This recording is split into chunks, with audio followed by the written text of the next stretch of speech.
summer na, so nagpapalit ng oras, so nagpapalit din ng ng weather, late nang lulubog yung araw. Pero kapag ka naman na winter, mga 5 PM pa lang ang dilim na, minsan 4:30 ganyan, madilim na. Pero ngayon ay magsa-summer na, kaya eto, look, 7:51 PM, pero ang liwaliwanag na.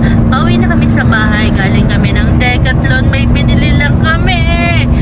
Decathlon! Diba? Ayan, malapit na kami, Milano, Santa Julia na nakasulat doon, so malapit na kami sa place namin. Eto nga pala, look, ang ganda. Yan ang bagong arena dito sa Milan. Yan, dyan may naglaban na nung last month yata nun.